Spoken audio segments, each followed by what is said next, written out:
दोस्तों, financial problem होने के बाद हर एक व्यक्ति जिसके ऊपर क्रेडिट कार्ड का या फिर किसी भी तरह का लोन का ड्यू होता है वो सेटलमेंट करवाना चाहता है। और कई बार जल्दीबाजी में सेटलमेंट करवाने के चक्कर में उनके साथ फ्रॉड हो जाता है, यानी कि पैसे का पेमेंट तो हो जाता है लेकिन सेटलमेंट नहीं होता, यानी कि एक तरह से सेटलमेंट के नाम पर धोखा हो जाता है। और ऐसे ही फ्रॉड सेटलमेंट का एक केस हमारे सामने आया है जिसके बारे में आज हम इस वीडियो में बात करेंगे और ये भी बात करेंगे कि आखिर ये सेटलमेंट फ्रॉड हुआ क्यों और इस तरह के सेटलमेंट फ्रॉड से कैसे बचेंगे। तो चलिए शुरू करते हैं।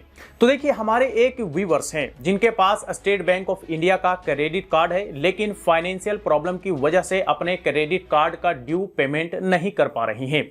लेकिन रिकवरी एजेंट के तरफ से एक बार सेटलमेंट का ऑफर दिया गया कि आपका जो भी टोटल ड्यू अमाउंट है उसका हम सेटलमेंट कर देंगे मात्र 45,000 रुपीज में। और जो टोटल ड्यू अमाउंट था वो लगभग 1,20,000 रुपए के आसपास में था और 48,000 रुपए में सेटलमेंट की बात रिकवरी एजेंट ने कही और जो हमारे व्यूअर्स हैं वो एग्री भी हो गए कि ठीक है, 48,000 रुपए में हम सेटलमेंट करते हैं और इस अमाउंट को हम पेमेंट कर देंगे। लेकिन यहां पर रिकवरी एजेंट ने एक शर्त रख दी कि आप टोटल सेटलमेंट अमाउंट का 50% अमाउंट कम से कम पेमेंट करेंगे तो ही हम आपको सेटलमेंट लेटर देंगे। इसी वजह से फ्रॉड हो गया, इसी वजह से चीटिंग हो गया, क्योंकि 48,000 रुपए का 50% हमारे व्यूअर ने तो पेमेंट कर दिया, यानी कि 24,000 रुपए का पेमेंट दो बार में 12,000 रुपए करके कर दिया। और 24,000 रुपए के पेमेंट करने के बाद जब सेटलमेंट लेटर के बारे में पूछा गया तो फिर पता चला कि वो रिकवरी का डिपार्टमेंट बदल चुका है और जो हमारे व्यूअर्स हैं उनका रिकवरी का केस अब किसी और टीम के पास जा चुका है।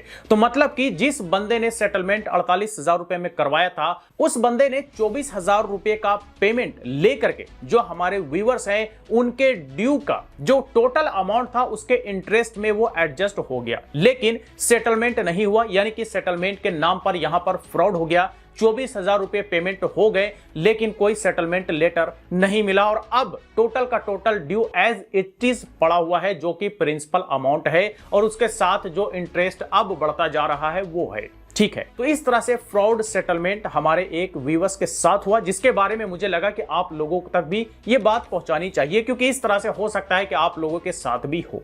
देखिए, सेटलमेंट किसी का भी राइट नहीं होता, किसी भी कस्टमर का अधिकार नहीं होता, बल्कि ये बैंकों की तरफ से दिया गया एक चॉइस होता है, एक ऑप्शन होता है ताकि अपने अकाउंट को सेटल किया जा सके। जो ड्यू है, जो बही खाता में पेंडिंग दिखा रहा है, उसके मामले को रफा दफा किया जा सके। लेकिन यह भी सही बात नहीं कि सेटलमेंट के नाम पर लोगों को ठगा जाए, सेटलमेंट के नाम पर लोगों से पैसे ऐंठ लिए जाए। जाहिर सी बात है कि फाइनेंशियल प्रॉब्लम की वजह से ही लोग पेमेंट नहीं कर पाते हैं। किसी का शौक नहीं होता, किसी का मर्जी नहीं होता कि अपना लेन देन का सिविल स्कोर खराब करे, अपना सिविल ब्यूरो में अपना निगेटिव इंपैक्ट दर्ज करवाइए, कोई नहीं चाहता। तो इस तरह से होना नहीं चाहिए लोगों के साथ, लेकिन कई रिकवरी एजेंट्स जो है वो इस तरह से करते हैं। अब देखिए, यहां पर गलती क्या हुई, तो गलती यह हुई कि सेटलमेंट 48,000 रुपए में हुआ तो जरूर, लेकिन बिना सेटलमेंट लेटर लिए हुए ही 24,000 रुपए का पेमेंट कर दिया। यह गलती हो गई। तो यहां पे एक सबक यह मिलता है कि कभी भी किसी भी तरह का कोई सेटलमेंट आप करवाइए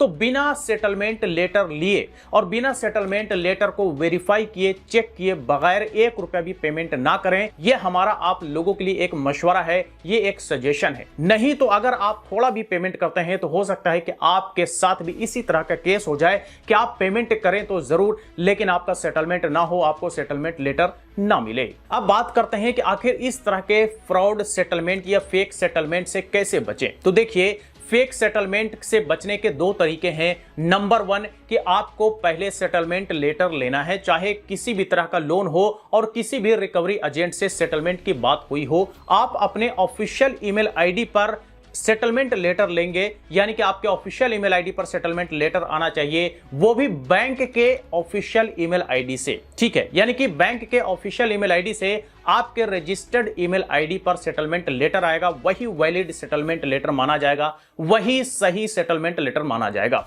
अगर कोई आपके व्हाट्सएप पर भेज दे, टेलीग्राम पर भेज दे या किसी थर्ड पार्टी लिंक के थ्रू आपको सेटलमेंट लेटर भेज दे तो हो सकता है कि वो सेटलमेंट लेटर फेक हो, फ्रॉड हो। तो ध्यान रहे कि पहले तो आपको ऑफिशियल ईमेल आईडी से आपके रजिस्टर्ड ईमेल आईडी पर सेटलमेंट लेटर आएगा, उसके बाद ही आप उस सेटलमेंट लेटर को सही मानेंगे। सेटलमेंट लेटर में सारे टर्म्स एंड कंडीशन कंडीशन के साथ साथ जिस अमाउंट पर सेटलमेंट की बात हुई है वो अमाउंट का जिक्र है या नहीं, क्या टाइम ड्यूरेशन है, ये सारी चीजें आप पढ़ लें, उसके बाद ही पेमेंट करें तो आपका सही सेटलमेंट होगा। ठीक है, तो ये है सेटलमेंट करने का सही तरीका, ताकि आपके साथ भी इस तरह का कोई फ्रॉड ना हो कि सेटलमेंट लेटर दिए बगैर पेमेंट ले ले और फिर आपका पेमेंट जो है वो टोटल अमाउंट में से एडजस्ट हो जाए। तो दोस्तों, इस तरह से आज के डेट में फ्रॉड सेटलमेंट हो रहा है। लोगों को सेटलमेंट के नाम पर चूना लगाया जा रहा है, लेकिन सेटलमेंट हो नहीं रहा। तो अगर आप भी कभी भी किसी तरह का कोई लोन, पर्सनल लोन या फिर क्रेडिट कार्ड का सेटलमेंट करवाते हैं